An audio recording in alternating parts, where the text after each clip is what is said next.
Kita bahas soal permintaan Presiden Joko Widodo untuk mengakomodasi program Presiden terpilih Prabowo Subianto dalam RAPBN 2025 ini bersama dengan para narasumber. Bergabung saat ini Kamarus Samad, anggota DPR dari Komisi 11 dari fraksi Partai Gerindra, dan Akbar Susamto, Direktur Research Corps of Reform on Economic Indonesia atau KOR. Selamat malam semuanya, apa kabar? Selamat malam. Terima kasih semuanya sudah hadir dalam diskusi kami kala ini. Mas Akbar, saya ke Anda dulu. Jadi secara prinsip saya butuh penegasan Anda, walaupun tadi sudah disampaikan juga dalam paket informasi kami sebelumnya. Secara tata kelola anggaran, apakah hal yang lumrah, hal yang wajar pemerintahan saat ini dengan menggunakan anggaran yang masih berjalan, memberikan ruang untuk atau mengakomodasi program-program kerja di pemerintahan baru yang baru akan berlaku efektif di periode sisanya begitu? Ya, memang seperti saya sampaikan ya, bahwa justru ketika terjadi transisi yang smooth dari satu pemerintahan yang lain, itu justru itu yang kita inginkan kan.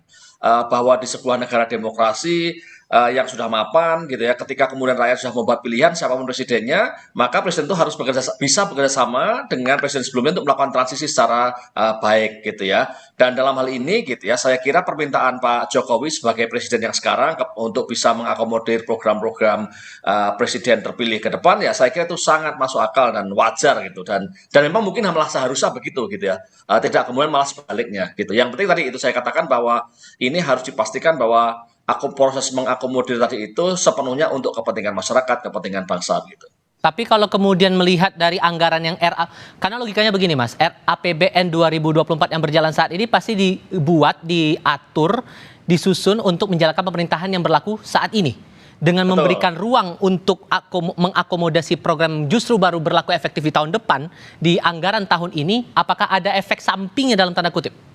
Saya kira tadi kalau kita baca kita dengar dengan lebih serius apa yang disampaikan oleh Presiden Jokowi, penekanannya lebih pada APBN tahun 2025 saya kira.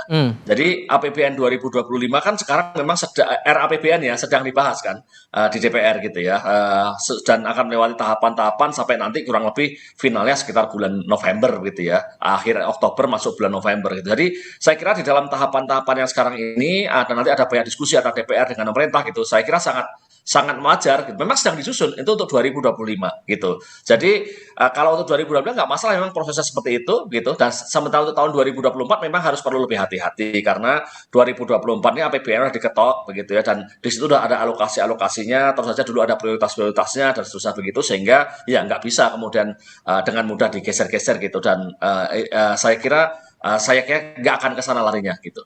Tapi tadi Anda juga sempat menyampaikan jangan sampai ada esensi tawar-menawar politik di balik upaya akomodasi dari program-program kerjanya pemerintahan baru di anggaran berikutnya begitu. Apakah sebatas itu yang Anda khawatirkan atau ada hal lain? Iya. Jadi tentu saja gini ya, ketika kemudian ada pesan semacam tadi sekali lagi kita berharap bahwa pesan itu untuk mengakomodir program-program presiden terpilih itu sepanjang ditujukan untuk kepentingan bangsa dan masyarakat dalam proses transisi yang smooth gitu ya. Dan bukan untuk proses-proses yang lain, salah satunya adalah misalnya nih dalam sebagai bagian dari tawar-menawar menjelang pembentukan kabinet dan sebagainya gitu. Tentu saja kita nggak berharap yang ke sana gitu ya. Nah, tapi terlepas dari itu semua gitu ya, bahwa kita tahu ketika kita melakukan penyusunan APBN ini ada asas-asasnya, ada prinsip-prinsipnya, dan kita berharap bahwa asas-asas dan prinsip-prinsip itu bisa terpenuhi gitu ya di dalam proses-proses transisi ini gitu. Oke, Pak Kamrus, ini kan yang sedang berjalan juga dari pemerintahan saat ini adalah uji coba makan bergizi gratis yang diupayakan juga dilakukan di beberapa daerah begitu. Apakah dari Anda, dari partai yang ikut berada dalam koalisinya Pak Prabowo Gibran ini berharap bahwa hanya ini saja yang coba diakomodasi atau ada program lain yang diharapkan bisa juga diakomodasi lebih dulu oleh pemerintahan yang berlaku saat ini, Pak? Mas, saya kira untuk kalau melihat hasil rapat kabinet menunjukkan bahwa persiapan keberlanjutan pemerintahan terus dilakukan secara kontinu, terukur, dan itu dimulai dari penyusunan penetapan KEM PPKN, kerangka ekonomi makro dan pokok-pokok kebijakan fiskal untuk APBN 2025. DPR dan pemerintah telah menyepakati misalnya target pertumbuhan ekonomi kita di 2025 itu 5,1 sampai 5,5 range-nya. Kemudian keinginan kita untuk menurunkan angka kemiskinan juga telah disepakati antara pemerintah dan DPR. Tingkat kemiskinan diharapkan di 7,0. Kemudian tingkat pengangguran terbuka diharapkan di 4,5 di tahun 2025. Nah, inilah sebetulnya keputusan yang baru saja selesai pemerintah dan DPR.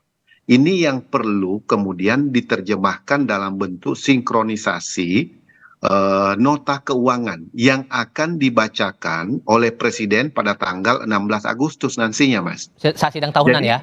Iya, 16 Agustus itu Presiden akan membacakan nota keuangan APBN 2025 turunan dari asumsi makro dan pokok-pokok kebijakan fiskal yang sudah disepakati antara DPR dan pemerintah.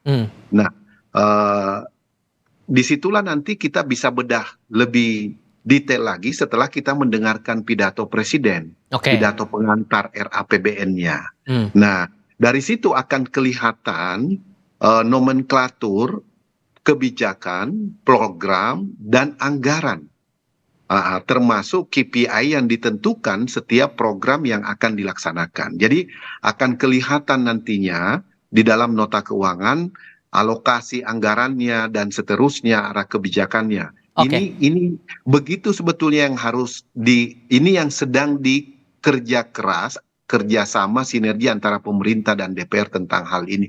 Karena itu kalau Presiden memberi arahan supaya terus diakomodasi, memang beliau adalah langkah proaktif untuk memastikan bahwa apa yang sudah disepakati DPR dan pemerintah di dalam KEM PPKF itu betul-betul diterjemahkan di dalam nota keuangan APBN nantinya yang akan dibacakan oleh Presiden 16 Agustus. Karena dari situ kemudian kementerian-kementerian terkait ataupun badan-badan terkait atau lembaga-lembaga negara terkait akan membahas dengan DPR melalui kemitraan komisinya masing-masing. Nah, sorry saya potong di situ Pak, karena kan kalau menerjemahkan bahasa, saya ingin di dalam rencana RAPBN 2025 ini mengakomodasi semua program Presiden terpilih dan upaya untuk uji coba juga dilakukan oleh pemerintahan saat ini. Apakah ada program lain selain uji coba makan bergizi gratis yang jadi program unggulannya Pak Prabowo dan Mas Gibran yang coba diakomodasi oleh pemerintahan sekarang, atau ada program lain menurut Anda yang juga